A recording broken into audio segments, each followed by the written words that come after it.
अभी शादी को महज 4 महीने ही हुए थे कि मिताली के साथ मारपीट की जाने लगी।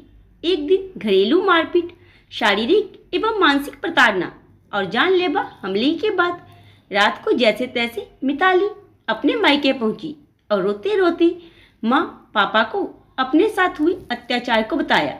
रवि जी ने अपनी बेटी को समझाया कि तुम्हारे साथ जो कुछ हुआ है उसकी सूचना तुरंत पुलिस को देंगे। रवि जी ने तुरंत अपने बड़े बेटे यश को फोन किया, जो कि एक सरकारी ऑफिसर था और अपनी पत्नी सिया तथा बेटे मयंक के साथ इसी शहर में रहता था। जब सबको पता चला कि उनकी घर की बेटी के साथ ऐसा हुआ है तो पूरा परिवार गुस्से में था और पूरे परिवार ने तुरंत यह जानकारी पुलिस को दी। पुलिस केस हो गया तथा बात कोर्ट में पहुंच गई। तारीख पे तारीख लगनी शुरू हुई। इस प्रकार कोर्ट के चक्कर काटते हुए पूरे 2 साल बीत गए। शुरू में तो मिताली का परिवार बेटी को न्याय दिलाने के लिए आतुरता से काम कर रहा था, पर अब उनके हौसले भी टूटने लगे थे। माँ बाप भाई सब अपने अपने काम में व्यस्त हो चले थे।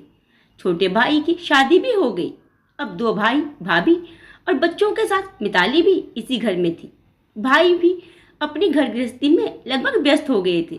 अब मिताली को कोर्ट की तारीखों पर भी अकेले ही जाना पड़ता था। जो मिताली पूरे परिवार को जान से भी प्यारी थी, अब वही सबको बोझ लगने लगी थी। कोई उसका काम करता तो 4 बार सुना देता। भाभीियों को भी मिताली फूटी आंख नहीं सुहाती थी। वह हर रोज मिताली को किसी न किसी बात पर ताने देती। इसी वजह से घर में हर रोज झगड़े होने लगे। इस कारण रवि जी का व्यवहार भी अब मिताली के प्रति रूखासा होने लगा था। अब तो मिताली के भाई भी उसको बात बात पर डांटने फटकारने लगे थे। इन सब बातों से मिताली अपने आप को अपमानित महसूस करने लगी थी। अब मिताली को लगने लगा था कि वह कहीं ना कहीं अपने परिवार पर एक बोझ बनती जा रही है। वह बिल्कुल अलग थलग तथा अकेली पड़ चुकी थी। उसका कैरियर भी दांव पर लग चुका था और जो महत्व और प्यार उसको परिवार से मिलना चाहिए था वह भी नहीं मिल रहा था। घर की हर महत्वपूर्ण बात में उसको नजरअंदाज किया जाता और उसकी भावनाओं तथा इच्छाओं की कोई कदर ही नहीं रह गई थी। इन सब बातों को सोचकर मिताली अंदर ही अंदर घुटने लगी थी। उधर पारिवारिक कलह को समाप्त करने के लिए भाइयों ने मिलकर सोचा कि किसी बहाने से मिताली को घर से बाहर भेज दे। बड़े भाई ने झूठ बोलकर कि मिताली शहर में दूर एक अच्छा कॉलेज है, वहाँ के मालिक मेरे दोस्त हैं और वह चाहते हैं कि तुम पढ़ाना शुरू करो, बच्चों का भविष्य भी बनेगा, स्कूल को एक अच्छा शिक्षक भी मिलेगा, फिर तुम पढ़ी लिखी हो, अच्छे से मन लगाकर काम करोगी तो तुम भी अपने पैर पर खड़ी हो जाओगी। उसने घर से बहुत दूर मिताली को नौकरी दिलवा दी। इस प्रकार कुल मिलाकर 5 साल बीत गए। बस साल में 2 बार मिताली घर पर आती और फिर स्कूल लौट जाती। यह सिलसिला चलता रहा और उधर कोर्ट में तारीख पे तारीख भी बराबर चलती रही। सभी अपनी अपनी दुनिया में व्यस्त थे, लेकिन मिताली की बढ़ती उम्र, उसकी शारीरिक, सामाजिक और मानसिक जरूरतें, उसके मन की पीड़ा तथा उसकी भावनाओं एवं दुख को कोई नहीं समझ रहा था। कोई भी उसकी जिम्मेदारी लेने को तैयार नहीं था। एक दिन घर में सभी लोगों ने विचार किया कि कब तक ऐसे चलेगा। बेटी का समझौता कराकर उसके ससुराल वापस भेज देना चाहिए। मिताली के भाई ने एक व्यक्ति के माध्यम से मिताली के ससुराल वालों से बात की। ससुराल वाले केस वापस लेने की बात मान गए, मगर मिताली उनके अनुरूप रहेगी तभी वो उसको रखेंगी। यह बात के लिए मिताली के घर वाले तैयार हो गए। अब बस पूरा परिवार मिताली के घर लौटने का इंतजार करने लगा। 4 महीने बाद मिताली जब घर आई तो वह सफर से बहुत थकी हुई थी, तो बिना कुछ खाए ही सो गई। दूसरे दिन भैया भाभी तथा मिताली के माता पिता उसके अगल बगल बैठ गए और मिताली से बातें करनी शुरू कर दी। सभी मिताली का हालचाल पूछ रहे थे।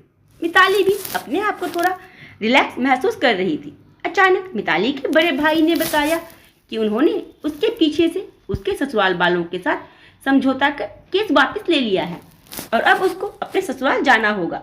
दोनों परिवारों की यही इच्छा है। अपने ही बड़ी भाई के मुंह से यह बात सुनकर मिताली एकदम सन रह गई। उसको बहुत बड़ा झटका लगा। सारा अतीत तथा ससुराल पक्ष की सारी प्रताड़नाएं उसकी आंखों के सामने घूम गई। आखिर इस बार भी मिताली को नजरअंदाज कर दिया गया तथा उसकी वेदना का कोई ख्याल नहीं किया गया। इस खास फैसले में भी उसकी हामी भी जरूरी ना समझी गई। यह सोचते सोचते वह अंदर ही अंदर जल रही थी कि मेरे अपने भी मेरे बारे में, लेकिन उसने उसी क्षण ससुराल वापस ना जाने का दृढ़ निश्चय कर लिया। उसने सोचा कि वह जिस नर्क से निकलकर आई थी उस नर्क में वो दोबारा वापस नहीं जाएगी, क्योंकि यह उसके आत्मसम्मान की बात है, चाहे उसको कुछ भी करना पड़े। लेकिन दूसरे ही पल उसने उसके साथ भाई भाभी माँ बाप के द्वारा किए गए बर्ताव के बारे में सोचा। मिताली के पास अब और कोई चारा नहीं था। परिवार के सभी लोग मिताली के ससुराल वापस जाने को लेकर खुश थे।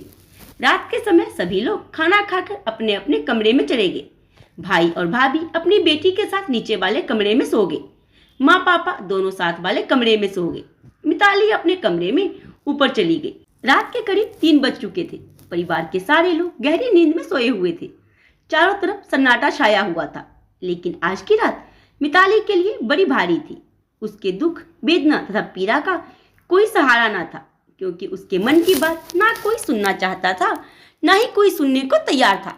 रात के साथ उसकी बेचैनी बढ़ती चली जा रही थी। तभी सहसा वह बिस्तर से उठी और उसने अपने टेबल से पेन कागज उठाया और जल्दी जल्दी कुछ लिखने लगी।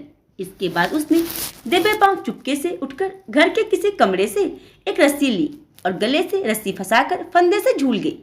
सुबह जब उसकी भाभी उसको जगाने ऊपर उसके कमरे में गई तो मिताली को देखकर उसकी चीख निकल गई और वह जोर से रोने लगी। रोने की आवाज़ सुनकर घर के सभी लोग ऊपर आ गए और अपनी ही बेटी का ऐसा मंजर देखकर वहीं बैठ गए। फिर कांपते हुए हाथों से भाइयों ने अपनी बहन की लाश को फंदे से नीचे उतारा और बेड पर लिटा दिया और टकटकी लगाकर उसकी ओर देखने लगे। तभी छोटी भाई की नज़र एक खुले पेन तथा कागज पर पड़ी, जिस पर कुछ लिखा हुआ था। उस कागज में और कुछ नहीं, मिताली के द्वारा बयां किया गया आखिरी दर्द था।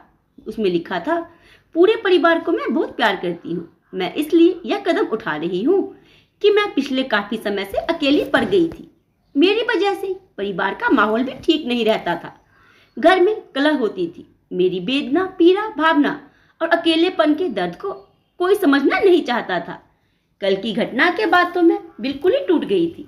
भाई, बस आप लोगों से यही बोलना है, अगर आप लोगों की बेटियों के साथ यह हो तो जरूर आप लोग उनका साथ अंत तक दीजिएगा। जैसे मुझे बीच में अकेला छोड़ दिए, उनको मत छोड़िएगा। हो सके तो मुझे माफ कर दीजिएगा। सभी भाई और भाभियों को तुरंत अपनी गलती का एहसास हुआ, लेकिन तब तक बहुत देर हो चुकी थी। रवि जी और रीता जी अपने आप को अलग दोषी ठहरा रहे थे। सभी मिताली से माफी मांगते हुए एक ही बात सोच रहे थे कि काश हम एक बार भी मिताली को बोझ न समझकर सहारा समझते तो आज हमारी बेटी जिंदा होती।